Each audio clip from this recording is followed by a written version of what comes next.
J'ai vécu 25 ans aux côtés d'un homme qui cachait une famille entière sous une planche de bois. Et quand j'ai découvert la vérité, mon monde s'est effondré en même temps que cette deuxième marche de l'escalier. Mon nom est Sébastienne. J'ai 78 ans et aujourd'hui je vais vous raconter le secret le plus sombre que j'ai jamais gardé dans ma vie. Un secret qui n'était pas le mien, mais qui a détruit mes plus belles années. Un secret enterré dans du vieux bois, sur la deuxième marche d'un escalier qui grinçait toutes les nuits. Mais avant de continuer, je dois vous demander quelque chose, mes enfants. Si vous aimez cette histoire, appuyez sur le bouton « J'aime » ici en bas. Abonnez-vous à la chaîne Histoire Grand-Mère pour ne pas manquer les prochains récits et dites-moi dans les commentaires d'où vous me regardez, quelle ville, quelle région. J'adore savoir qu'il y a des gens de toute la France qui écoutent les histoires de cette vieille dame. Maintenant, allons-y. Laissez-moi vous raconter depuis le début. C'était en 1962. J'avais 25 ans et je vivais avec mes parents dans une petite maison simple dans la campagne bourguignonne, près de Beaune. À cette époque, une jeune fille célibataire de plus de 20 ans était déjà considérée comme vieille fille. Vous savez, les gens chuchotaient à la messe, aux fêtes. Pauvre Sébastienne, elle va rester vieille fille. Ma mère vivait inquiète. Elle allumait des cierges pour tous les saints, demandant un mari pour moi. Je travaillais dans une usine textile. Je me levais à 5 heures du matin, je prenais le bus bondé, je restais debout toute la journée à faire fonctionner ces machines bruyantes.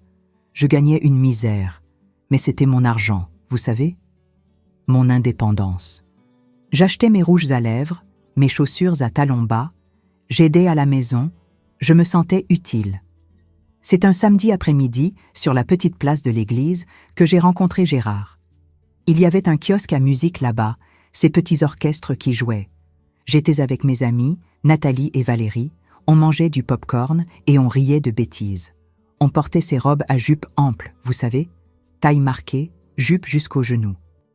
J'avais une robe bleu clair à pois blanc que ma mère avait faite à la machine à coudre Singer. Gérard est apparu de nulle part, grand, cheveux noirs peignés avec de la brillantine, fine moustache, il portait un costume gris, chaussures cirées.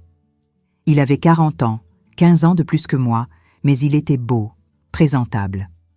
Il m'a appelé pour discuter avec ce style sérieux, formel. « Mademoiselle, me permettez-vous une conversation ?» Les filles me poussaient du coude, ricanaient. J'étais gênée, mais j'ai accepté. On a parlé là, debout, parce qu'une fille bien ne s'asseyait pas seule avec un homme. Il m'a raconté qu'il était arrivé dans la région depuis environ 6 mois, qu'il travaillait comme comptable dans un bureau au centre-ville, qu'il vivait seul dans une petite chambre de pension. Il a dit qu'il n'avait pas de famille, que ses parents étaient morts du typhus quand il était jeune, qu'il avait été élevé par des oncles qui étaient déjà décédés aussi. À l'époque, j'ai trouvé ça triste. Vous savez cette pitié qu'on ressent pour quelqu'un qui est seul au monde? C'est ce que je ressentais. Un homme travailleur, sérieux, sans personne. Moi qui avais une grande famille bruyante, je n'arrivais pas à imaginer ce que c'était de vivre sans personne. Il m'a demandé en mariage dès le 2e rendez-vous. Mon père a trouvé ça précipité, mais ma mère a failli s'évanouir de joie. Ma fille, un homme de 40 ans avec un emploi fixe qui veut t'épouser, c'est une bénédiction de Dieu. Et moi, qui avais été élevée pour croire que le destin de toute femme était de se marier et d'avoir des enfants, j'ai cru que c'était vraiment une bénédiction. Les fiançailles ont été courtes, 6 mois. Il était poli, ponctuel, apportait des fleurs bon marché chaque semaine, mais je remarquais qu'il n'aimait pas quand je parlais beaucoup de ma famille, de mes amis. Il changeait vite de sujet. Une fois, j'ai dit que je voulais inviter mes cousines à notre mariage et il est devenu nerveux. « Sébastienne, je préfère une cérémonie petite, simple, sans trop de bruit. » J'ai pensé que c'était à cause de sa situation, de ne pas avoir de famille à inviter, qu'il devait se sentir gêné. Nous nous sommes mariés en mars 1963 à l'église paroissiale. Cérémonie à 7 heures du matin, seulement avec mes parents, mes 2 frères et 2 témoins que Gérard avait trouvés au bureau où il travaillait. Nous n'avons même pas fait de fête. Il a dit que ce serait du gaspillage d'argent, qu'il valait mieux économiser pour l'avenir, pour quand nous aurions des enfants. Ma mère était triste. Elle voulait faire un déjeuner, un gâteau, mais je l'ai convaincue que mon mari avait raison, que nous devions être économes. Après l'église, Nous sommes allés directement à la maison qu'il avait louée. Je ne la connaissais même pas avant. Il avait dit qu'il voulait que ce soit une surprise, qu'il avait tout arrangé seul pour me recevoir comme une reine. Et quand nous sommes arrivés là-bas, dans un quartier plus éloigné du centre, j'ai vu cette maison pour la première fois. C'était une vieille maison en bois, peinte en vert mousse, avec un grand jardin plein d'herbes folles. 2 fenêtres à l'avant avec des volets écaillés, un petit perron, un portail en fer rouillé. À l'intérieur, il y avait 3 pièces, salon, cuisine et chambre. Et il y avait cet escalier, l'escalier qui montait au grenier. Je me souviens encore du jour où je suis entrée et où j'ai vu cet escalier. C'était en bois sombre, environ 8 marches, un peu de travers, grinçant rien qu'à le regarder. Gérard me montrait la maison, tout excité, parlant des meubles qu'il avait achetés d'occasion, du petit réfrigérateur, du poêle à bois qu'il y avait dans le jardin, mais je regardais l'escalier. « Et là-haut, qu'est-ce qu'il y a ?» j'ai demandé. Il est devenu un peu méfiant. « Ah, c'est juste un grenier. Il y a des vieilles caisses, des vieilleries. Il n'y a rien d'utile là-haut, non. Mieux vaut ne pas monter. Ça doit être plein de rats, d'araignées. » J'ai accepté. À l'époque, une femme ne questionnait pas son mari et j'étais beaucoup trop nerveuse avec tout ça. C'était ma première nuit de mariée. Ma tête était ailleurs. L'escalier n'était qu'un escalier. Les premiers jours ont été normaux. Je m'habituais à la routine de femme au foyer. Je me levais tôt, je faisais du café dans la cafetière filtre, je lavais le linge à la main dans le baquet du jardin, je balayais la maison. Gérard partait à 7 heures du matin pour le bureau et rentrait à 18 heures, toujours ponctuel comme une horloge. Il dînait, écoutait la radio, allait dormir. C'était une vie simple, prévisible. C'est un matin, environ 4 jours après le mariage, que j'ai remarqué pour la première fois. J'étais dans la cuisine en train de préparer le café quand j'ai entendu Gérard descendre l'escalier. Il était allé chercher une cravate dans l'armoire qui était là-haut, dans le grenier, parce que la maison était petite et nous devions profiter de chaque espace. J'ai entendu son pied frapper le bois. 1 marche, 2 marches. Non, attendez. 1 marche et puis un son différent, comme s'il avait sauté. J'ai pensé que j'avais mal entendu. J'ai continué à remuer le sucre dans le café, mais la chose a commencé à se répéter. Chaque jour, chaque fois qu'il montait ou descendait cet escalier, j'entendais le même schéma. Un pas, un saut, des pas normaux. Un pas, un saut, des pas normaux. C'était toujours au même endroit. Toujours. Il a fallu environ 15 jours avant que je pose la question. Nous étions en train de dîner, du riz avec des haricots et un œuf au plat. Lui en train de lire le journal, moi silencieuse comme toujours, parce qu'une femme qui parlait trop était mal vue. Mais la curiosité me rongeait. « Gérard, » j'ai dit doucement, « puis-je te poser une question ?» Il n'a même pas levé les yeux du journal. « Parle. Pourquoi tu sautes la 2e marche de l'escalier ?» Le silence qui est tombé dans cette cuisine était lourd. Il a arrêté de bouger dans ses haricots, a baissé le journal lentement, m'a regardé avec un visage que je n'avais jamais vu. Ce n'était pas de la colère, c'était de la peur, de l'alerte. « Sauter ? Je ne saute rien, dit-il. Mais j'entends tous les jours. Tu poses le pied sur la première, tu sautes la 2e et tu continues. Pourquoi ? Il a eu un rire forcé. Sébastienne, tu imagines des choses.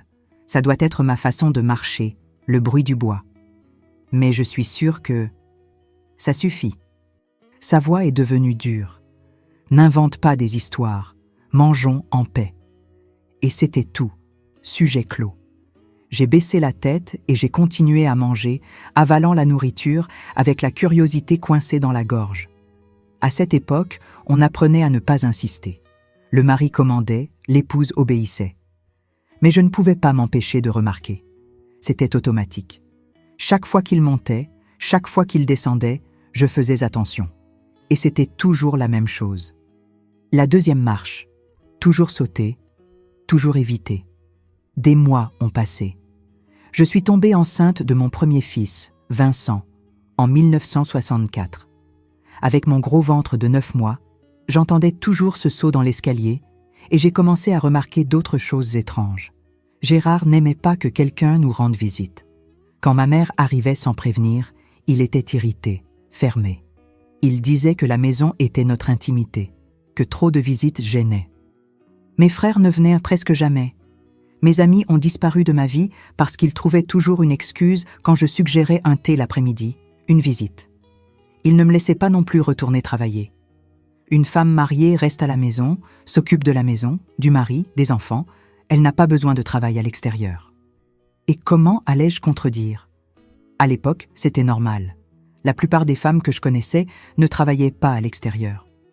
Mais il y avait une chose qui me dérangeait profondément. Il n'avait aucune photo d'enfance, d'adolescence, aucun vieux document, rien. Quand je demandais, il disait qu'il avait tout perdu dans un incendie dans la maison des oncles, qu'il n'aimait pas remuer les mauvaises choses du passé. Et il y avait ce grenier. Je n'y étais jamais montée. Il ne me laissait pas. Il disait que c'était dangereux, que le plancher était pourri, que je pouvais tomber enceinte. Après la naissance de Vincent, l'excuse a changé. Il y a trop de poussière, tu vas avoir des allergies, le bébé va avoir des allergies. Toujours une nouvelle excuse. Vincent a grandi, a appris à marcher à 1 an et 2 mois. Et savez-vous quelle a été l'une des premières choses qu'il a apprises? À sauter la 2e marche de l'escalier. J'ai été terrifiée quand j'ai vu un petit bébé d'1 an monter derrière son père, imitant chaque mouvement. Une marche, petit saut, reste des marches. « Gérard, le garçon va tomber. Arrête de sauter cette marche !» j'ai crié un jour. Il a regardé Vincent, puis moi, et pour la première fois j'ai vu quelque chose sur son visage. De la culpabilité, de la honte, je ne sais pas, mais c'est passé vite. Il apprend, laisse le garçon. « Mais pourquoi? Pourquoi tu fais ça ?» Il s'est approché de moi. Son visage était rouge. « Sébastienne, c'est la dernière fois que je vais en parler. Cet escalier grince. La 2e marche grince fort et ça m'irrite. » Je saute pour ne pas entendre le grincement. Voilà, c'est fini. Je ne veux plus entendre parler de ça. Je me suis tue, mais je n'y ai pas cru. Le vieux bois grince partout, pas seulement une marche. Et si ça le dérangeait tant, pourquoi ne pas le réparer? Pourquoi ne pas changer la planche? Nous n'avions pas d'argent en trop, mais pour remplacer un morceau de bois, j'ai eu ma 2e fille en 1966, Claire. Un autre enfant imitant le père, sautant cette marche maudite. J'ai essayé d'enseigner différemment, de tenir sa petite main et de la faire marcher normalement, mais ça ne servait à rien. Elle voyait le père et le frère sauter et sautait aussi. La maison est devenue un asile silencieux, 4 personnes sautant une marche qui apparemment grinçait trop au goût de Gérard, mais qui ne grinçait que pour lui, parce que je marchais normalement et le bois ne faisait même pas de bruit. J'ai testé une fois quand il était au travail. Je suis montée et descendue cet escalier 10 fois. J'ai marché sur chaque marche avec force. La 2e marche ne grinçait pas plus que les autres. Il n'y avait rien de spécial. Mais il y avait quelque chose, n'est-ce pas? Il y avait un secret enterré que je ne connaissais pas encore. Les années ont passé dans cette routine. Gérard devenait plus silencieux, plus distant. Il n'était pas affectueux, il ne l'a jamais été. Il ne me serrait pas dans ses bras, ne m'embrassait pas, ne disait pas qu'il m'aimait. Le sexe était une obligation conjugale qui se passait dans le noir, rapide, sans affection. Je pensais que c'était comme ça, que le mariage était ça, obligation, routine, silence. Il ne me frappait pas. Ça, je dois le préciser. Il n'a jamais levé la main. Mais il y avait d'autres violences, vous savez. La violence du silence, de m'ignorer pendant des jours entiers quand je faisais quelque chose qu'il n'aimait pas. La violence de contrôler chaque centime, de devoir demander de l'argent même pour acheter une culotte. La violence de m'isoler de tout le monde, de me faire croire que ma famille était envahissante, que mes amis étaient des commères, que je n'avais besoin que de lui et des enfants. En 1973, mon père est décédé. Cancer. Je voulais rester quelques jours avec ma mère, aider aux obsèques, à l'enterrement, apporter du soutien. Gérard ne m'a pas laissé. Ta place est ici, avec moi et les enfants. Ta mère a tes frères pour l'aider. Je suis allée à l'enterrement, je suis revenue le même jour. Je n'ai pas pu pleurer correctement, je n'ai pas pu embrasser ma mère en deuil. Je suis rentrée à la maison et j'ai continué à préparer le dîner comme si rien ne s'était passé. C'est ce jour-là, cette nuit horrible, que j'ai entendu. J'étais au lit sans pouvoir dormir, pleurant doucement pour qu'il n'entende pas. Et je l'ai entendu se lever. Je l'ai entendu monter l'escalier, j'ai entendu le saut sur la deuxième marche et je l'ai entendu là-haut dans le grenier en train de marcher. Il est resté là environ 20 minutes. Quand il est descendu, sautant cette marche encore et est retourné au lit, j'ai fait semblant de dormir, mais je savais. Il y avait quelque chose là-haut. Quelque chose qu'il allait regarder, toucher, manipuler. Quelque chose d'assez important pour qu'il monte au milieu de la nuit. Je n'ai jamais découvert quoi, pas pendant les centaines de nuits qui ont suivi. Parce que malgré toute ma curiosité, toute ma souffrance, toute ma solitude, je n'ai jamais eu le courage de défier Gérard et de monter dans ce grenier. Une femme obéissante ne défie pas son mari. C'est ce qu'on m'avait mis dans la tête depuis ma naissance. Alors j'ai vécu et souffert en silence pendant 14 ans de plus, m'occupant de la maison, élevant les enfants, vieillissant dans ce mariage vide, le regardant sauter cette maudite deuxième marche tous les jours, entendant le grincement qui n'existait que dans sa tête. Ou peut-être existait-il vraiment? Peut-être que c'était sa conscience qui grinçait? J'allais le découvrir, mais pas encore. Il fallait encore que Gérard meure pour que je sois enfin libre d'arracher ce bois et de trouver l'enfer qui était caché en dessous. Après la mort de mon père, quelque chose a changé en moi. Ce n'était pas un grand changement de ceux qu'on remarque tout de suite. C'était une petite fissure, vous savez, comme quand une goutte d'eau tombe sur la pierre tous les jours et qu'avec le temps, la pierre cède. J'ai commencé à réaliser que ma vie n'était pas normale, que les autres femmes mariées que je voyais au marché, à la messe, dans les rares endroits où Gérard me laissait aller, elles souriaient différemment. Elles parlaient avec leur mari, recevaient des fleurs pour leur anniversaire, étaient regardées avec affection. Je n'avais rien de tout ça. J'avais une maison propre, de la nourriture sur la table, des enfants bien élevés et un mari qui me traitait comme si j'étais un meuble. Utile, nécessaire, mais sans aucune valeur affective. Vincent avait 9 ans, Claire avait 7 ans. Des enfants intelligents, observateurs. Ils ont commencé à remarquer que le père était différent des autres pères. Vincent venait me demander « Maman, pourquoi papa ne joue jamais avec nous? Le papa de Julien joue au ballon, les emmène au parc. » Et moi, qu'est-ce que j'allais répondre? J'inventais des excuses. « Ton père travaille beaucoup. Il est fatigué. Il vous aime à sa façon. » Mensonge. Gérard n'aimait personne. Ni moi, ni les enfants, ni lui-même, je pense. C'était un homme vide. Il vivait, travaillait, mangeait, dormait, mais ne vivait pas vraiment. C'était comme s'il était toujours en alerte, toujours à surveiller quelque chose, toujours à attendre que quelque chose de mauvais arrive. Et il continuait à sauter cette marche tous les jours, matin, après-midi, soir, parfois même au milieu de la nuit. Je me réveillais avec le grincement de l'escalier parce que les autres marches grinçaient. C'est seulement la deuxième qu'il ne foulait pas. Et je l'entendais là-haut. 5 minutes, 10 minutes, une demi-heure, en train de manipuler je ne sais quoi. Une fois, j'ai demandé, c'était en 1975, un dimanche matin. Il était monté au milieu de la nuit encore et j'étais fatiguée de faire semblant de ne pas voir. « Gérard, qu'est-ce que tu fais là-haut au milieu de la nuit ?» Il buvait son café, mâchait le pain au beurre que j'avais fait. Il s'est arrêté, m'a regardé avec ses yeux froids. Je vais chercher des documents, organiser des papiers, des choses de travail. Au milieu de la nuit, Sébastienne. Sa voix est devenue dangereuse. Tu veux commencer à me questionner maintenant? Après 12 ans de mariage, tu décides que tu as le droit de surveiller ton mari? Je ne surveille pas, je demande juste. Ne demande pas, ce n'est pas de tes affaires. Et je me suis tue comme toujours, parce que c'était comme ça que ça fonctionnait. Le mari avait de la vie privée, la femme n'avait droit à rien. Les années 70 ont été les pires. La France était en pleine modernisation, tout changeait, mais j'étais coincée. Et je vivais ma propre dictature à la maison. Gérard contrôlait tout. Combien je dépensais à la boucherie, combien de fois j'allais chez ma mère, quels vêtements je portais. Il ne me laissait pas porter de pantalon. Ma femme porte des robes. Le pantalon, c'est pour les dévergonder. Je voyais les jeunes filles dans la rue, en pantalon à pattes d'éléphant, cheveux lâchés, libres, et je ressentais une envie qui me faisait mal à la poitrine. Ma mère est tombée malade en 1977. AVC. Elle est restée à moitié paralysée, ayant besoin de soins. Mes frères se relayaient, Mais j'étais la seule fille. C'était mon devoir, non? Mais Gérard ne voulait pas que je passe mes après-midi là-bas. Une fois par semaine, tu y vas. Plus que ça, c'est me manquer de respect. Mais c'est ma mère, elle est malade. Et je suis ton mari. Tu es marié avec moi, pas avec ta mère. Que tes frères s'en occupent. J'y allais en cachette.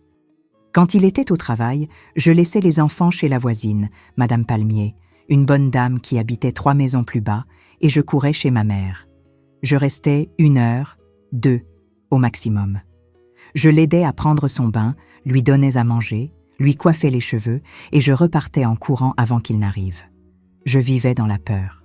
Peur qu'il découvre, peur qu'il se fâche, peur qu'il m'enferme à la maison pour de bon, parce que je savais qu'il en était capable.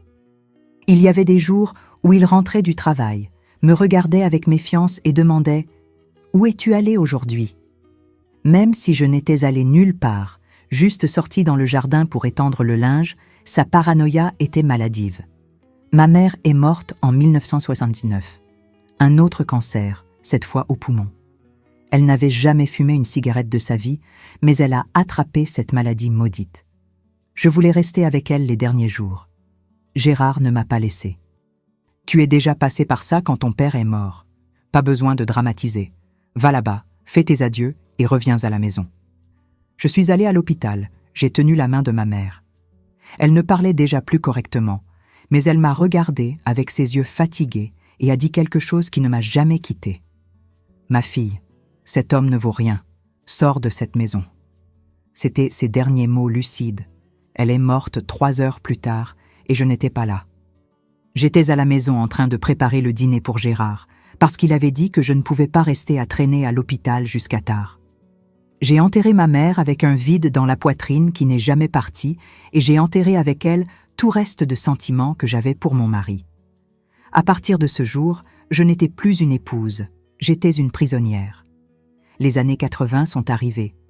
Vincent devenait un jeune homme de 15-16 ans. Il a commencé à remarquer les choses, à questionner son père. Pourquoi maman ne peut pas travailler?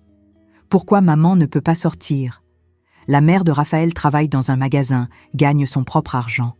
Gérard devenait rouge de rage. Ta mère n'a pas besoin de travailler. Je subviens aux besoins de cette maison et tu ne te mêles pas des affaires d'adultes.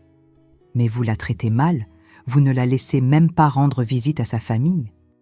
Ce fut la première fois que j'ai vu Gérard frapper un des enfants. Une gifle au visage de Vincent qui a résonné dans toute la maison.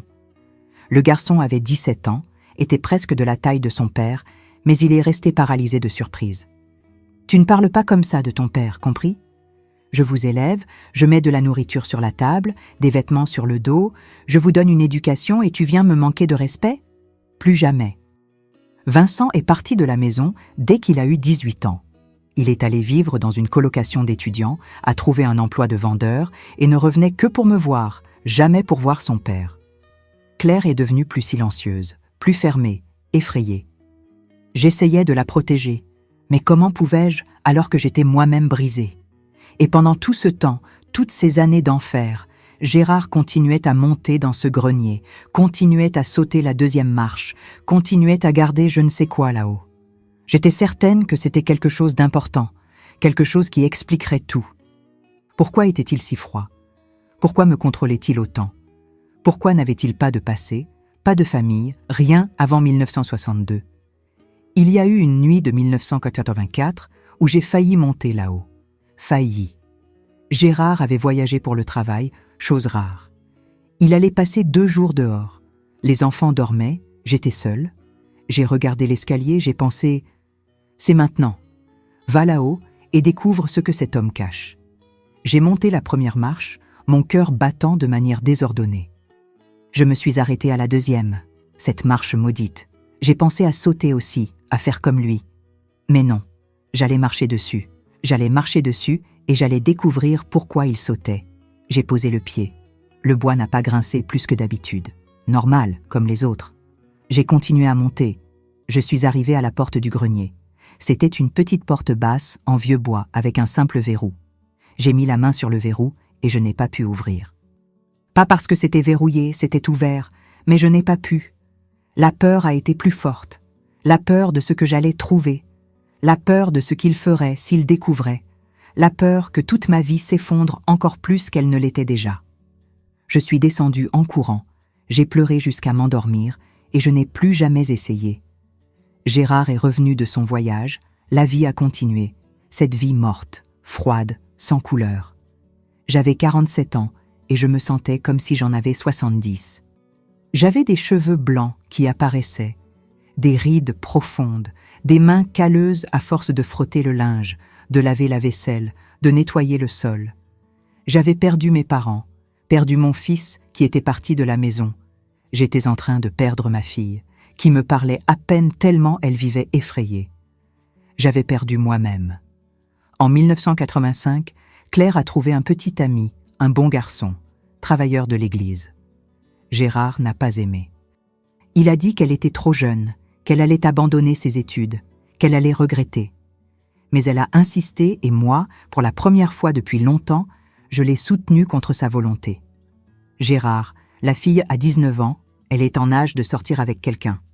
Tu me contredis devant la fille maintenant ? Je défends notre fille. Il m'a regardé avec une haine qui a glacé mon sang, mais il n'a rien dit parce que Claire était là comme témoin et il savait qu'il avait déjà perdu Vincent. Il ne voulait pas perdre sa fille aussi. La relation a continué. Et en 1986, Claire s'est mariée, elle a quitté la maison. Je suis allée au mariage, j'ai pleuré de joie et de tristesse. De joie parce qu'elle allait avoir une vie différente de la mienne. De tristesse parce que j'allais rester seule avec lui, seule dans cette maison, seule avec cet homme, seule avec cette marche qu'il sautait tous les jours et dont je savais, j'étais certaine qu'elle gardait le secret de tout notre malheur. La maison est devenue trop silencieuse. Juste Gérard et moi. Il rentrait du travail, mangeait, lisait le journal, dormait. Nous ne parlions pas, ne nous touchions pas, ne nous regardions pas. Nous étions deux étrangers vivant sous le même toit. Je cuisinais, nettoyais, lavais. Il travaillait, apportait de l'argent, montait dans ce grenier de temps en temps. C'est resté comme ça jusqu'en 1987. Janvier, été chaud, étouffant. Gérard avait 65 ans, retraité depuis peu. Maintenant, il restait à la maison toute la journée. Je pensais que j'allais devenir folle. Lui, assis là dans le fauteuil, se plaignant de tout, de la nourriture, de la chaleur, du bruit, du silence, de moi. Un matin de février, il s'est réveillé en se plaignant de douleur à la poitrine. Il a passé la main sur le bras gauche, faisant la grimace. J'ai demandé s'il allait bien. Il a grogné que c'était des brûlures d'estomac, une mauvaise digestion. Il a pris du bicarbonate et est allé s'asseoir sur le perron. 1 heure plus tard, il est tombé. Il s'est simplement effondré de la chaise. J'ai couru, j'ai crié, j'ai appelé la voisine. Madame Palmier a téléphoné aux urgences. L'ambulance a mis 40 minutes à arriver. Quand elle est arrivée, les infirmiers ont fait un massage cardiaque, ont essayé de le réanimer. Ça n'a pas marché. Infarctus fulgurant. Il est mort là, sur le perron de notre maison, 65 ans, 25 ans de mariage. Fini. J'ai regardé son corps être emporté, et vous savez ce que j'ai ressenti ? Rien. Absolument rien. Ni tristesse, ni soulagement, ni colère. Un vide énorme, creux, qui a tout envahi. Les obsèques ont été vides aussi. Très peu de monde. Quelques collègues de l'ancien bureau, déjà retraités comme lui, mes 2 enfants, quelques voisins par obligation, aucun parent de sa part, parce qu'il disait qu'il n'en avait pas, aucun vrai ami parce qu'il n'avait pas d'amis. Un homme de 65 ans qui avait vécu comme s'il se cachait et qui est mort en emportant le secret. Ou du moins, je le pensais. Nous l'avons enterré au cimetière municipal. Cercueil simple, croix en bois, tombe peu profonde, rien de luxueux, parce qu'il avait toujours été économe même pour ça. Le prêtre a récité quelques prières. Ils ont jeté de la terre. Fini. Je suis rentré à la maison, cette maison qui était maintenant seulement à moi. Je suis entré, j'ai regardé autour. Le salon avec les vieux meubles, la cuisine avec le vieux poêle et l'escalier, ce maudit escalier avec la 2e marche que je ne le verrai plus jamais sauter. Je me suis assise sur le canapé, j'ai pleuré, pas pour lui, pour moi, pour les 25 ans que j'avais perdus, pour la jeunesse qui était partie, pour la femme que j'aurais pu être et que je n'ai pas été. Et puis j'ai pensé, maintenant c'est le moment. Maintenant, je vais monter là-haut et je vais découvrir ce qu'il cachait. Je vais arracher cette marche. Je vais ouvrir chaque boîte de ce grenier. Je vais savoir la vérité. Mais il me manquait encore le courage. Il me manquait encore de me préparer à ce que j'allais trouver. Parce qu'au fond, je savais déjà que ça allait être mauvais. Très mauvais. Je ne savais juste pas à quel point. Les premiers jours après l'enterrement ont été étranges. Je me réveillais le matin, m'attendant à entendre le bruit de lui en train de se préparer pour le travail, même en sachant qu'il était retraité, même en sachant qu'il était mort. La maison faisait des échos différents. Ses pas n'étaient plus là. L'odeur de la brillantine bon marché qu'il mettait dans ses cheveux n'était plus dans l'air. Le silence était différent. C'était un vrai silence. Pas ce silence lourd de deux personnes qui ne se parlent pas. J'avais 50 ans, veuve, libre, mais je ne me sentais pas libre. Je me sentais perdue. Parce que toute ma vie, j'avais été définie par ce qu'il permettait ou ne permettait pas. Et maintenant, je pouvais faire quoi? Aller où? Être qui? Vincent est venu passer quelques jours avec moi. Il avait 23 ans, travaillait dans une imprimerie, vivait dans un petit appartement avec sa petite amie. Il était inquiet quand il m'a vu. « Maman, vous allez bien? Vous mangez correctement ?» Je mentais en disant oui, mais non. Je passais toute la journée assise dans ce salon, regardant le mur, regardant l'escalier, me demandant si je devais monter ou non, si je devais toucher à ses affaires ou tout laisser comme c'était. Un après-midi, Vincent arrangeait des papiers de son père, cherchant des documents pour la succession, ces choses-là. Il était là-haut dans le grenier, fouillant dans les boîtes. Je l'ai entendu monter l'escalier et je l'ai entendu marcher sur la deuxième marche normalement, comme n'importe quelle personne normale marcherait. Je suis montée en courant. Quand je suis arrivée là-haut, il ouvrait une vieille boîte en carton. « Vincent, tu as marché sur la deuxième marche. » Il m'a regardé, confus. « J'ai marché dessus? Oui, maman. Pourquoi? » « Ton père ne marchait jamais dessus, il sautait toujours. » Il a eu un rire sans grâce. « Ah, cette manie bizarre qu'il avait, je ne m'en souviens même plus vraiment. Quand j'étais petit, j'imitais, mais après j'ai arrêté. Je trouvais ça ridicule. » « Et tu n'as jamais demandé pourquoi? » J'ai demandé une fois. Il a dit que le bois grinçait et qu'il n'aimait pas le bruit. J'ai testé, j'ai vu que c'était un mensonge, mais j'ai laissé tomber. Papa avait plein de manies, non maman? Des manies. Il appelait ça des manies. Mais je savais que ce n'était pas ça. Une manie, on l'a pour des choses insignifiantes. Ça, c'était autre chose. C'était de la peur ou de la culpabilité ou un secret. Vincent a passé tout l'après-midi là-haut. Il est descendu avec les papiers de la banque, de la retraite, l'acte de naissance de lui et de Claire. Des documents normaux, rien de spécial. Il est parti en fin d'après-midi, m'a donné un baiser sur le front, a dit qu'il reviendrait en fin de semaine. Je suis restée seule encore, regardant l'escalier, pensant. 3 semaines sont passées, mars se terminait. Je continuais dans cette petite vie arrêtée, sans direction, jusqu'à ce que Claire arrive avec une nouvelle. Elle était enceinte. J'allais être grand-mère. Et ça, je ne sais pas pourquoi, m'a réveillée. M'a donné un but. J'allais être grand-mère, j'allais avoir un petit enfant, et ce petit enfant allait visiter cette maison, allait monter cet escalier. Et je ne voulais pas qu'il grandisse avec un mystère, avec un doute, avec un secret suspendu à une vieille planche. C'est là que j'ai décidé. Je vais rénover cette maison. Je vais changer ce qui doit être changé. Je vais nettoyer ce qui doit être nettoyé. Je vais commencer une nouvelle vie et je vais commencer par cet escalier maudit. Début avril, j'ai appelé Monsieur Roland, un menuisier qui avait fait quelques petits travaux dans le quartier.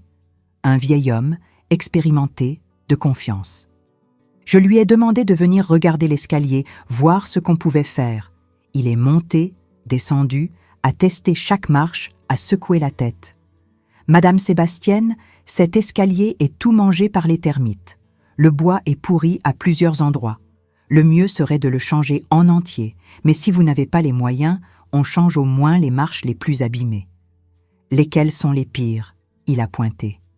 La 4e, la 5e et la 7e. Celles-ci cèdent, dangereux. Elles peuvent se casser et vous faire tomber. Et la 2e? La 2e est bonne. Il a marché dessus, testé, sauté dessus. Celle-ci est solide. Elle est même plus récente d'ailleurs. Bois différent du reste. Quelqu'un a déjà changé celle-ci une fois? Il y a longtemps. Mon cœur s'est emballé. Bois différent, plus récent que le reste. Gérard avait changé cette marche. Quand? Pourquoi? Pour cacher quoi? Monsieur Roland, je veux que vous changiez toutes les marches, toutes, de la première à la dernière. Je veux du bois neuf, bon, solide. Il s'est gratté la tête. Vous êtes sûr? Ça va coûter plus cher. Je suis sûr, faites-le. Il a dit qu'il commencerait la semaine suivante, qu'il apporterait le bois, les outils et qu'il ferait le travail en 2 jours. J'ai dit que c'était bon. Cette semaine a été la plus longue de ma vie. Je ne pouvais penser à rien d'autre. Je restais à regarder l'escalier, imaginant ce qu'il y avait sous cette marche. De l'argent caché, de faux documents, une lettre d'une autre femme. Quoi? La nuit du vendredi, avant que Monsieur Roland ne commence le travail le lundi, j'ai fait un rêve. J'ai rêvé de Gérard.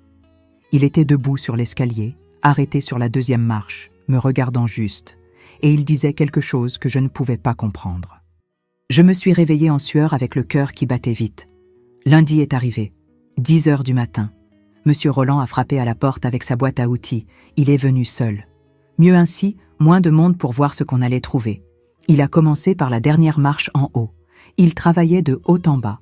Il a arraché la 8e, la 7e, la 6e. Vieux bois, pourri, plein de poussière, rien en dessous, juste de la saleté, des toiles d'araignée, quelques crottes de rats. 5e marche, 4e, 3e, rien, absolument rien. Et puis il est arrivé à la 2e. Madame Sébastienne, je vais arracher celle-ci maintenant. J'étais dans le salon en faisant semblant de coudre une vieille robe, mais mes mains tremblaient tellement que je me suis piqué le doigt avec l'aiguille 3 fois. Allez-y, monsieur Roland. J'ai entendu le bruit du levier forçant le bois, un grincement fort, un autre, le bois cédant, et puis le son de lui se détachant complètement. Oh là là!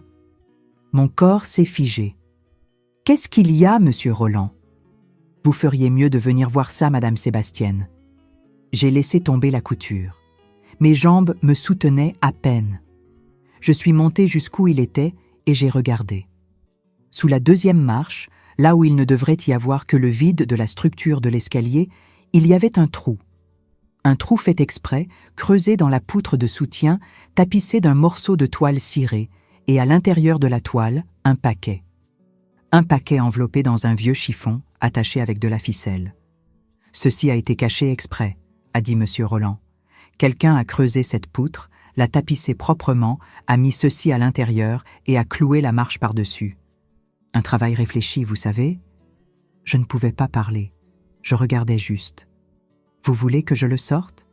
J'ai fait oui de la tête. Il a glissé la main, a pris le paquet avec précaution, me l'a donné. C'était lourd, il y avait des choses à l'intérieur. Beaucoup de papier, on aurait dit. Je vais descendre, prendre de l'eau. Prenez votre temps, madame, a-t-il dit avec délicatesse.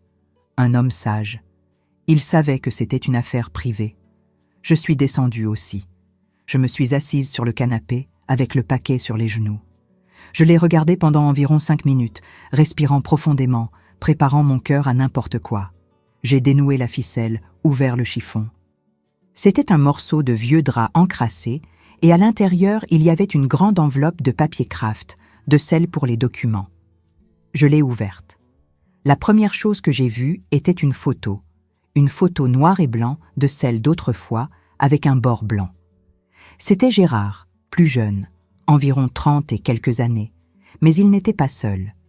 Il y avait une femme à côté de lui, jolie, cheveux attachés en chignon, robe à pois, souriante, et il y avait 3 enfants. 3.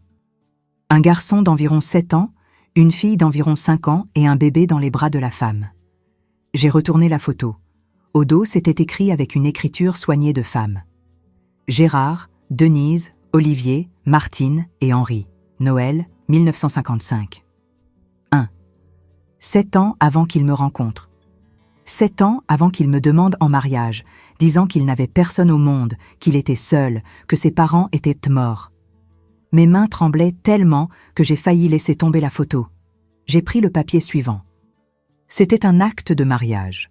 Gérard Montagne et Denise Legrand, mariés le 23 juin 1949 dans la ville de Paris. 1949. Il avait 27 ans, elle avait 22 ans. Ils se sont mariés à l'église de la cathédrale. Il y avait des témoins, tout était fait correctement. Il était marié. Il était marié quand il m'a rencontré. Il était marié quand il m'a épousée. J'étais l'autre. Non, pire que ça. Je n'étais rien. Parce que son mariage avec Denise était le vrai. Le mariage avec moi était un mensonge, un crime, de la bigamie. J'ai continué à sortir des papiers. Acte de naissance d'Olivier. Né en 1948, fils de Gérard et Denise. Acte de naissance de Martine, né en 1950. Acte de naissance d'Henri, né en 1955. 3 enfants. Il avait 3 enfants avant les miens, des enfants qu'il avait abandonnés. Et il y avait des lettres écrites par Denise. Beaucoup de lettres. J'ai pris la première datée d'août 1961. Gérard, ça fait 4 mois que tu es parti en disant que tu allais chercher du travail à Lyon et tu n'es pas revenu. Les enfants te demandent tous les jours. Olivier pleure la nuit en appelant son papa. Je n'ai pas d'argent pour le loyer. Ton frère Jacques m'a aidé ce mois-ci, mais il dit qu'il ne peut plus. S'il te plaît, reviens, ou au moins donne des nouvelles. Ta femme, Denise. Femme. Elle était la vraie femme et il était parti. Il était simplement parti et avait abandonné elle et 3 jeunes enfants. J'ai pris une autre lettre. Novembre 1961. Gérard, j'ai perdu la maison. Nous avons été expulsés. Je vis chez ma sœur avec les 3 enfants, mais elle a 6 enfants. C'est difficile. Je t'ai cherché au bureau de Lyon dont tu parlais et ils ont dit qu'ils ne connaissaient aucun Gérard. Où es-tu? Qu'est-ce que j'ai fait de mal? Les enfants sont dans le besoin. S'il te plaît, pour l'amour de Dieu, aide-nous. Denise. Des larmes ont commencé à tomber sur le vieux papier. Je n'avais même pas remarqué que je pleurais. Une autre lettre. Février 1962. Gérard, je ne sais pas si tu reçois ces lettres. J'envoie à la dernière adresse que j'avais de Lyon, mais je pense que tu n'y es plus. Les enfants sont malades. Henri a eu une pneumonie. Je n'ai pas d'argent pour les médicaments. Ma sœur n'en peut plus qu'on soit là. Je vais devoir aller au foyer de l'église. Je te pardonne pour tout. Reviens juste. Ou au moins envoie quelque chose pour les garçons. Ce sont tes fils. Denise. Et la dernière lettre, juin 1962, le mois où il m'a rencontré. Gérard, c'est la dernière fois que j'écris. J'ai renoncé à toi. J'ai renoncé à attendre. Tu as tué l'amour que je ressentais. Mais n'oublie pas que tu as 3 fils dans ce monde. 3 enfants qui vont grandir sans père parce que tu es un lâche. Un jour, ils te trouveront et ils te demanderont pourquoi tu as abandonné. Et tu devras les regarder dans les yeux et répondre « Que Dieu te pardonne, parce que moi, je ne peux pas. » Denise. Je sanglotais en lisant et relisant ces lettres. Cette femme désespérée, avec 3 jeunes enfants demandant de l'aide. Et lui, à ce moment-là, était dans la région de Beaune. Il avait loué une maison, avait trouvé un nouvel emploi, avait changé de région pour que personne ne le trouve, m'avait rencontré, avait fait semblant d'être libre, seul, orphelin, et m'avait épousé 3 mois après la dernière lettre d'elle. 3 mois après qu'une femme désespérée ait écrit qu'elle allait au foyer avec ses enfants à lui. J'ai regardé l'enveloppe, il y avait encore du papier. J'ai pris. C'était une note écrite de sa main, une écriture que je connaissais d'avoir tant vue sur des reçus, des listes de courses. Olivier, 13 ans en 1961. Martine, 11 ans en 1961. Henri, 6 ans en 1961. Denise, ne pas chercher, ne jamais retourner à Paris, ne jamais utiliser le nom Montagne. Document gardé ici, personne ne doit trouver. Sébastienne ne doit pas savoir, les nouveaux enfants ne doivent pas savoir. Il avait écrit ça. Il l'avait caché sous cette marche et avait sauté cette marche tous les jours pendant 25 ans. Parce qu'il savait ce qu'il y avait en dessous. Il marchait sur toutes les autres, mais pas celle-là. Celle-là gardait la preuve de son mensonge, la preuve de la famille qu'il avait détruite. Je suis restée assise là sur ce canapé, tenant ses papiers, pleurant jusqu'à ne plus avoir de larmes. Monsieur Roland est apparu à la porte, a vu mon état, a demandé si j'allais bien. J'ai dit oui, que c'était juste de vieilles choses, de tristes souvenirs. Il a compris et retourné à son travail, mais je n'allais pas bien. J'étais détruite parce que tout, absolument tout dans ma vie, était un mensonge. Mon mariage était un mensonge. Mon mari était un mensonge. J'avais vécu 25 ans avec un homme qui avait une autre vie, une autre famille, d'autres enfants. Un homme qui avait abandonné 3 enfants dans la misère pour construire une nouvelle vie dans une autre région. Et j'étais quoi? La complice sans le savoir? La deuxième famille construite sur la souffrance de la première? Mes enfants avaient des frères et sœurs. 3 frères et sœurs qu'on ne connaissait pas, qui avaient grandi sans père, qui avaient probablement eu faim, qui avaient tout souffert parce que Gérard était un lâche qui avait fui. Et il me contrôlait parce qu'il avait peur. Peur que je découvre. Peur que je rencontre quelqu'un qui le connaissait d'avant. Peur que j'aille à Paris et que je tombe sur Denise ou sur ses enfants.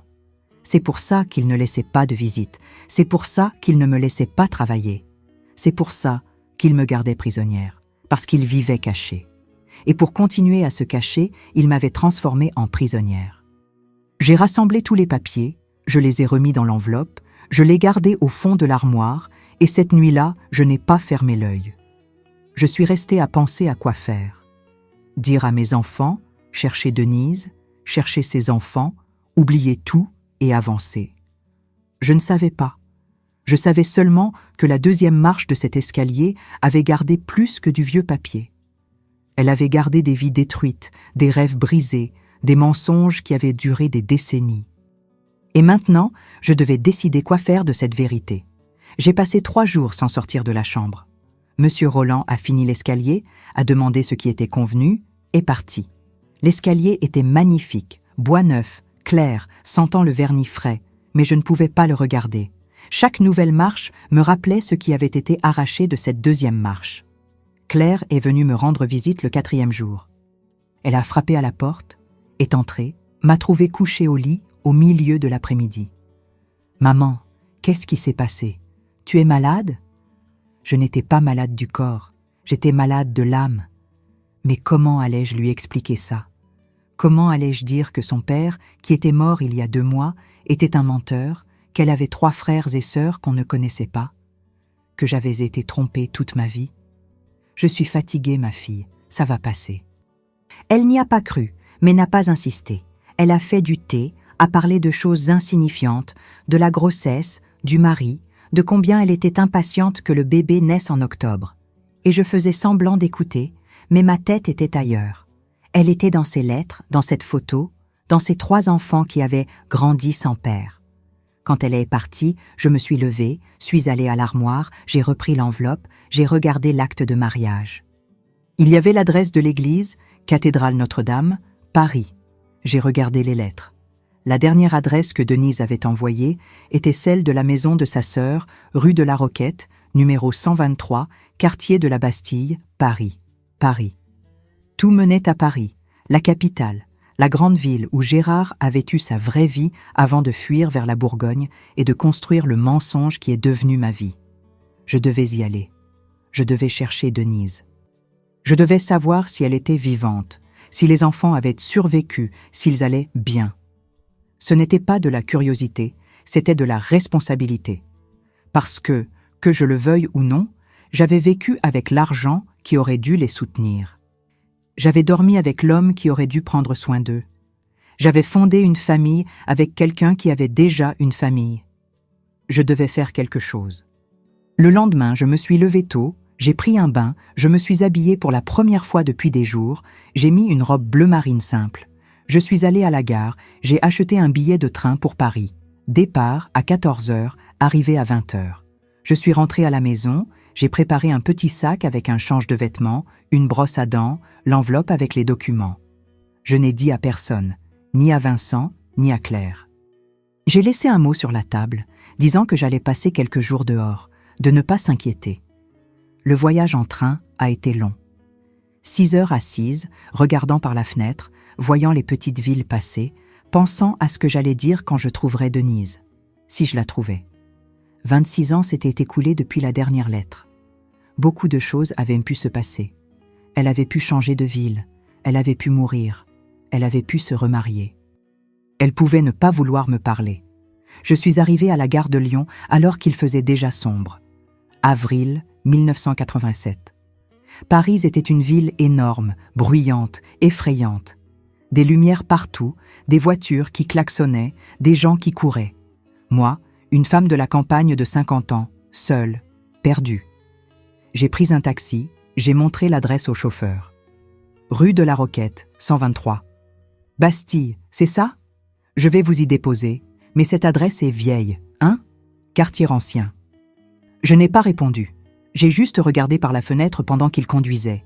Des immeubles hauts, de larges avenues, tant de gens. Comment est-ce qu'on trouve quelqu'un dans une ville de cette taille? Une demi-heure plus tard, il s'est arrêté dans une rue étroite, mal éclairée. Il y avait de petites maisons anciennes, certaines déjà tombant en ruine, d'autres rénovées.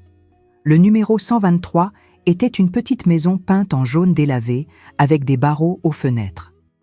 J'ai payé le taxi. Je suis descendue. Je suis restée debout sur le trottoir, regardant la maison. Est-ce que la sœur de Denise y vivait encore? Est-ce que quelqu'un allait savoir quelque chose sur elle? J'ai respiré profondément.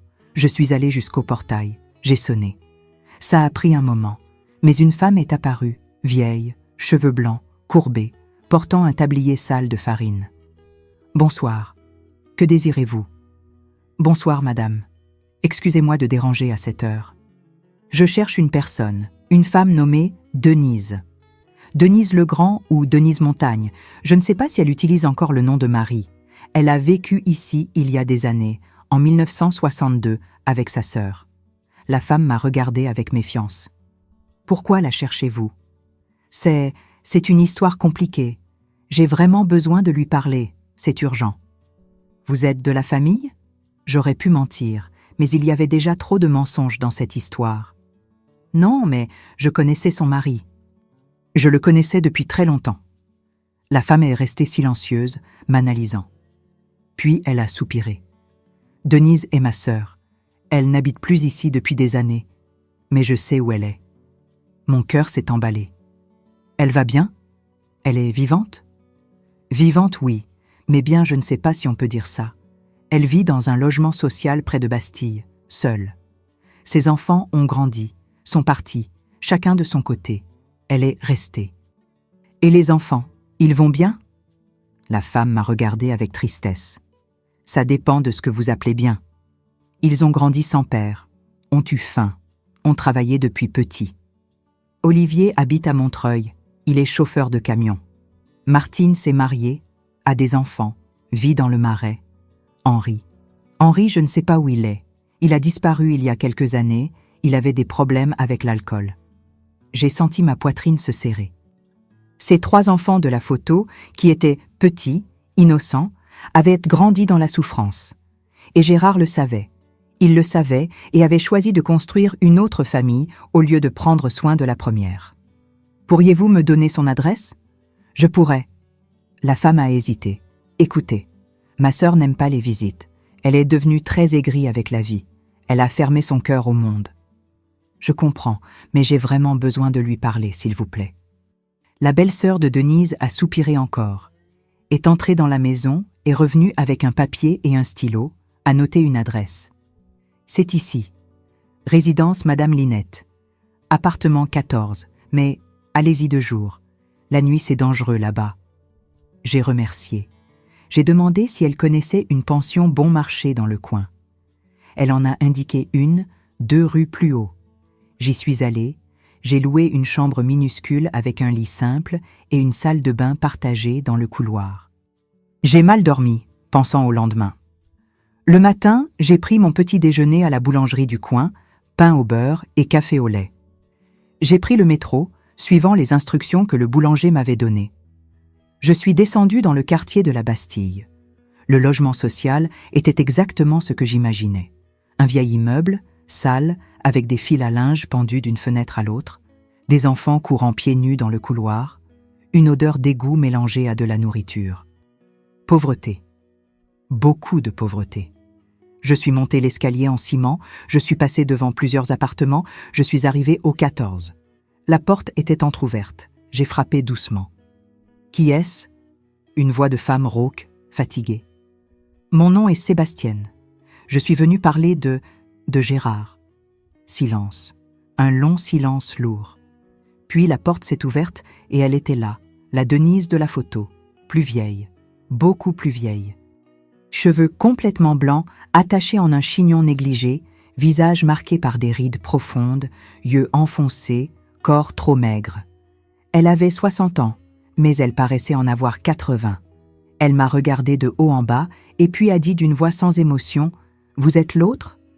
Ce n'était pas une question, c'était une affirmation. J'ai fait oui de la tête. Je le suis, mais je ne savais pas. Je jure devant Dieu que je ne savais pas. Elle a continué à me regarder, puis s'est éloignée de la porte. Entrez. L'appartement était minuscule. Un lit simple, une petite plaque de cuisson, une petite table, une chaise, rien de plus. Pire que tout ce que j'avais jamais vu dans ma vie. Elle s'est assise sur le lit. Je suis restée debout, sans savoir quoi faire. « Il est mort, n'est-ce pas ?» elle a dit soudainement. « C'est pour ça que vous êtes ici. Il est mort et vous avez trouvé les papiers. » Comment le savez-vous ? Parce qu'il ne vous aurait jamais laissé découvrir s'il était vivant. Il était trop lâche pour ça. Elle avait raison, j'ai avalé difficilement. Il est mort en février. Infarctus. Elle n'a rien montré. Ni tristesse, ni soulagement, rien. Où viviez-vous ? En Bourgogne, région de Beaune. Elle a eu un rire amer. Près, si près. On l'a cherché partout, sauf dans les campagnes. On pensait qu'il était allé loin, Marseille, Lyon, n'importe où loin, mais il était juste à côté. Je suis désolée pour tout. Vous n'êtes pas coupable. Sa voix était fatiguée. Vous avez été trompé aussi, il savait bien tromper. C'était un menteur professionnel. Je me suis assise sur la chaise, j'ai sorti l'enveloppe du sac. Je lui ai montré. J'ai trouvé ceci caché dans l'escalier de la maison. Il y a les photos, les actes, les lettres que vous avez envoyées. Elle a pris, a regardé chaque papier avec soin. Quand elle est arrivée aux lettres, j'ai vu une larme couler sur son visage. Une seule, comme si elle avait dépensé toutes les autres au fil des années. J'ai envoyé 15 lettres. Il en a gardé 6. Les autres, il a dû les jeter. Dans les lettres, vous parliez d'aller au foyer. Vous y êtes allé ? Elle a hoché la tête. J'y suis allée. Je suis restée 3 mois là, avec les enfants, dormant sur un matelas par terre, mangeant de la soupe claire, entendant mes filles pleurer de faim. Puis j'ai trouvé un travail de femme de ménage. Je suis sortie du foyer, j'ai loué une petite chambre, j'ai élevé les 3 comme j'ai pu. Et il n'a jamais rien envoyé, n'a jamais aidé. Jamais. Il a disparu comme de la fumée, a changé de nom, de région, de vie, m'a laissé avec 3 bouches à nourrir et pas un centime. J'ai travaillé comme une damnée. J'ai lavé du linge, repassé, fait des ménages, vendu des plats cuisinés devant les usines, tout pour ne pas voir mes fils mourir de faim. J'étais en train de pleurer, je ne pouvais pas m'arrêter. Je suis tellement désolée, je ne savais pas. Il m'a trompée aussi. Il a dit qu'il n'avait pas de famille, qu'il était seul au monde. Et il s'est marié avec vous 3 mois après ma dernière lettre. Et il a eu des enfants avec vous ? 2, un garçon et une fille. Ils sont déjà grands. Elle est restée silencieuse, puis a parlé doucement. Les miens ont grandi en haïssant leur père, sachant qu'ils avaient été abandonnés. Olivier est encore en colère aujourd'hui. Martine a réussi à surmonter un peu, mais Henri s'est perdu dans l'alcool. Il dit que c'est pour oublier que son père ne voulait pas de lui. Je voulais, je ne sais pas quoi, je voulais aider, je voulais réparer. On ne peut pas réparer 26 ans de souffrance. Sa voix était dure. Mais vous êtes venu ici. Vous auriez pu brûler les papiers, faire semblant de n'avoir rien trouvé, continuer votre vie. Mais vous êtes venu. Ça signifie quelque chose. Je suis restée là avec elle le reste de la matinée. Elle m'a tout raconté. Comment elle a découvert qu'elle était enceinte du 3e enfant, justement quand l'argent manquait. Comment Gérard avait commencé à devenir nerveux, à sortir de la maison, à rentrer tard. Comment il avait dit qu'il allait chercher un meilleur travail à Lyon. Comment elle l'avait cru. Comment elle avait attendu 1 semaine, 2, 1 mois. Comment le loyer était arrivé à échéance et qu'elle n'avait pas de quoi payer. Comment elle avait été expulsée avec 3 jeunes enfants. Elle m'a raconté comment Olivier, à 13 ans, avait commencé à travailler en vendant des journaux pour aider. Comment Martine, à 11 ans, s'occupait du bébé pendant qu'elle faisait le ménage. Comment Henri avait grandi sans souvenir du père, seulement avec l'histoire de l'abandon. Et j'ai raconté mon histoire aussi. Comment je l'avais rencontré, comment je m'étais mariée, pensant que c'était un homme sérieux, travailleur, seul, comment il me contrôlait, comment j'ai découvert que rien n'était vrai. En fin d'après-midi, elle a dit « Vous voulez connaître mes enfants ?»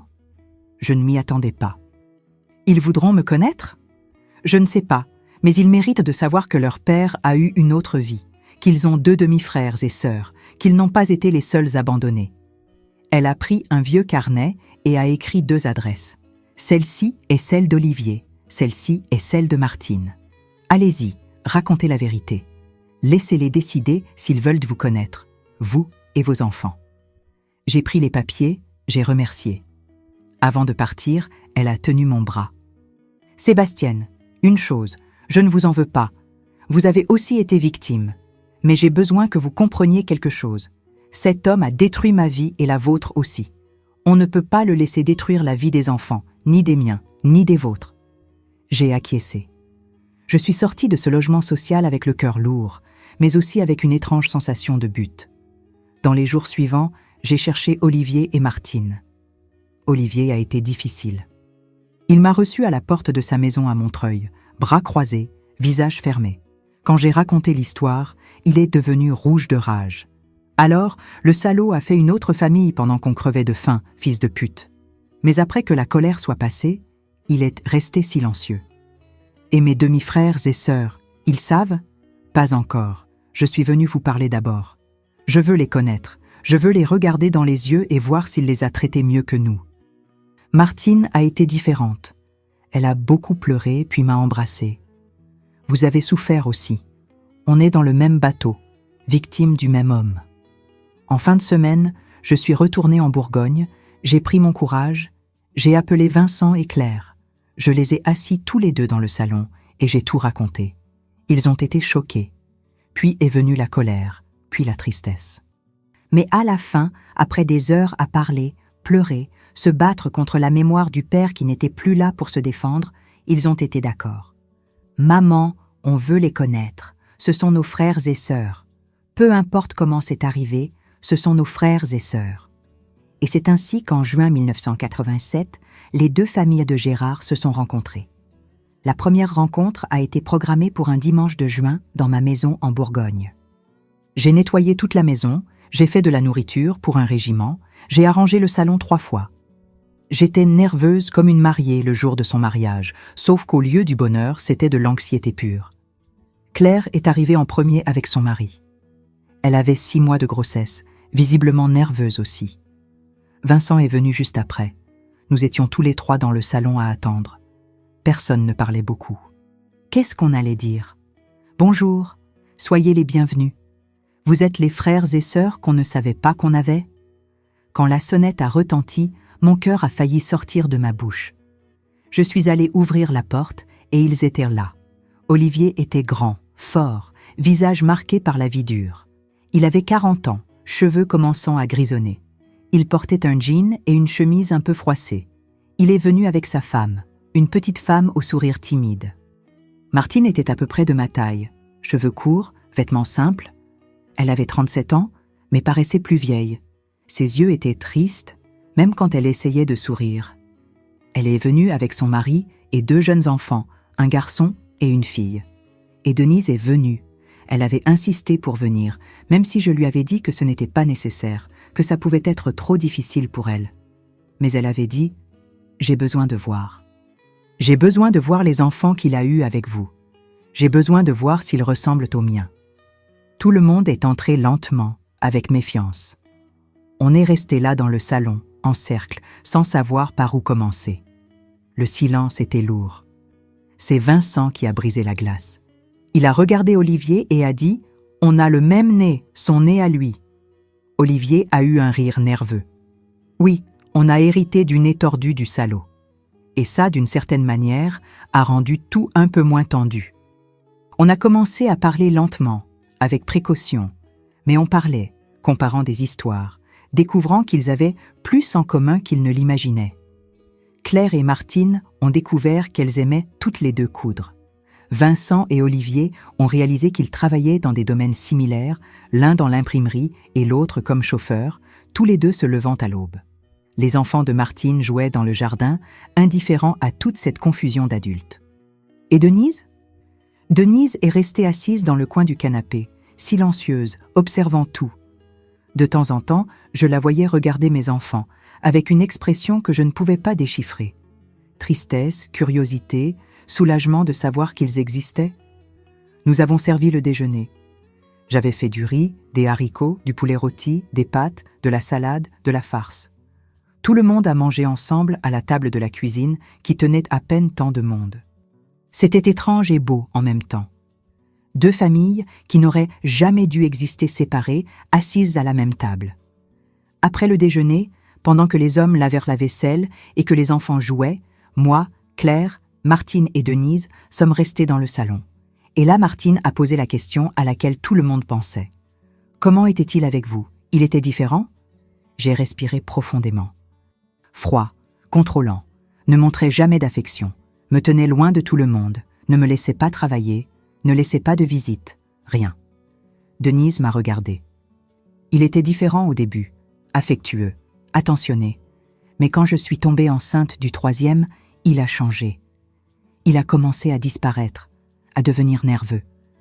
Je pense que c'est à ce moment-là qu'il a décidé qu'il allait partir. « Il vous frappait ?» Claire a demandé doucement.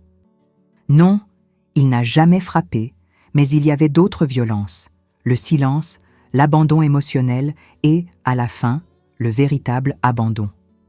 Martine a essuyé une larme. On a grandi en entendant que le père nous avait abandonnés parce qu'il ne nous aimait pas, que c'était de notre faute. J'ai passé toute mon enfance à penser que j'avais fait quelque chose de mal. J'ai tenu sa main. La faute n'était pas la tienne, ni celle de ta mère. La faute était la sienne, seulement la sienne. Et à ce moment-là, dans ce salon, quelque chose a changé. On a cessé d'être la première famille et la deuxième famille. On est devenu une seule famille. Une famille brisée, blessée, mais qui était là ensemble, essayant de se réparer. Dans les mois suivants, on a continué à se voir. Au moins une fois par mois. Tantôt chez moi, tantôt chez Olivier à Montreuil, tantôt chez Martine dans le Marais. Denise venait toujours. Elle et moi avons créé une amitié étrange, mais vraie. Deux femmes qui avaient aimé le même homme, ou pensaient l'avoir aimé, et qui partageaient maintenant la même douleur. En octobre 1987, Claire a eu le bébé, une belle petite fille aux yeux clairs. À la maternité, quand je tenais ma petite fille dans mes bras, Martine est apparue avec des fleurs et a pleuré quand elle a vu l'enfant. Elle est de la famille, d'elle, de mes enfants, de nous tous. Et c'est ce qui s'est passé. Cette petite fille a grandi en connaissant non seulement les oncles du côté de la mère, mais aussi les oncles de l'autre mariage du grand-père. Elle a grandi en sachant toute l'histoire, sachant que les familles sont complexes, que l'amour n'a pas qu'une seule façon, que le pardon est plus important que la vengeance. 2 ans après notre première rencontre, en 1989, j'ai fait quelque chose à laquelle j'avais beaucoup pensé. J'ai vendu la maison de Beaune, cette maison avec l'escalier neuf où le secret avait été arraché. Je ne pouvais plus y vivre.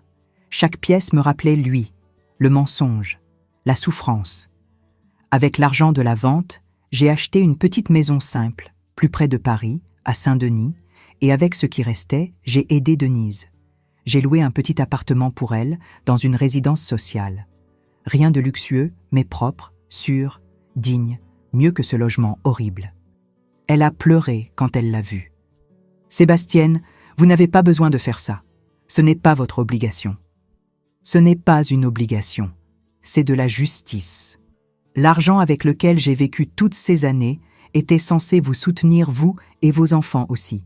Je ne savais pas, mais maintenant je sais. Et maintenant je peux essayer d'équilibrer la balance. Olivier et Martine ont aussi aidé. Ils envoyèrent de la nourriture, des médicaments quand elle tombait malade. Ils payaient la facture d'électricité quand son argent ne suffisait pas. Nous, les deux familles, prenions soin d'elle ensemble. Les années 90 sont arrivées. Mes enfants ont grandi, ont eu plus d'enfants. Vincent s'est marié, a eu un garçon. Claire a eu une autre fille. Olivier et Martine ont aussi agrandi leur famille. Et chaque Noël, chaque anniversaire important, on se réunissait, tous. Les enfants du premier mariage, ceux du second, les petits-enfants, tout le monde. Il y a eu un Noël, je crois que c'était en 1994, où j'ai regardé autour de la table. Il y avait plus de 20 personnes, des enfants qui couraient, des adultes qui riaient, de la nourriture en abondance, une maison pleine de bruit et de vie. Et j'ai pensé, Gérard a essayé de détruire 2 familles. Mais on a transformé ça en une énorme famille, unie, forte. Denise a vécu encore 15 ans après qu'on se soit retrouvés. C'était 15 ans où elle n'était plus seule, n'était plus dans l'abandon. Elle est morte en 2002, de problèmes cardiaques. Elle avait 75 ans. Aux obsèques étaient relâchés 3 enfants, mes 2 enfants, tous les petits-enfants, tous les arrière-petits-enfants qui étaient arrivés jusque-là. Et vous savez ce qu'Olivier a dit dans son discours ? Ma mère a beaucoup souffert dans la vie, mais à la fin, elle a eu ce qu'elle a toujours voulu. De la famille, beaucoup de famille. Et ça, on le doit à une femme qui aurait pu nous haïr, mais qui a choisi de nous aimer. Merci Sébastienne. J'ai tellement pleuré ce jour-là. J'ai pleuré pour Denise, pour la vie difficile qu'elle avait eue. J'ai pleuré pour moi, pour les années que j'avais perdues. J'ai pleuré pour Gérard, qui était mort sans savoir le bien qu'il aurait pu faire s'il avait été honnête. Mais j'ai aussi pleuré de gratitude, parce que du pire, on avait sorti le meilleur. Henri, le fils le plus jeune de Denise, est réapparu en 2005. Il était sobre, avait arrêté de boire, avait trouvé un emploi de gardien de nuit. Il m'a cherché, s'est excusé d'avoir disparu, de ne pas avoir été là quand sa mère est morte. Et j'ai dit la même chose que j'ai dite aux autres, tu es de la famille, tu l'as toujours été, tu le seras toujours. Aujourd'hui, en 2024, j'ai 78 ans. Je vis seule dans un petit appartement à Saint-Denis. Mes enfants vivent près de moi, me rendent visite chaque semaine. Les enfants de Denise aussi. J'ai 9 petits-enfants et j'ai même un arrière-petit-enfant. Une belle petite fille, née l'année dernière, fille de la petite fille de Claire. Parfois, je pense à l'escalier, à cette 2e marche que Gérard sautait tous les jours pendant 25 ans. Il sautait parce qu'il avait peur. Peur de la vérité sous ce bois. Peur que quelqu'un découvre qu'il était une fraude. Mais vous savez ce que cette marche cachée m'a appris ? Que le secret ne soutient pas la famille. Que le mensonge ne construit pas l'amour.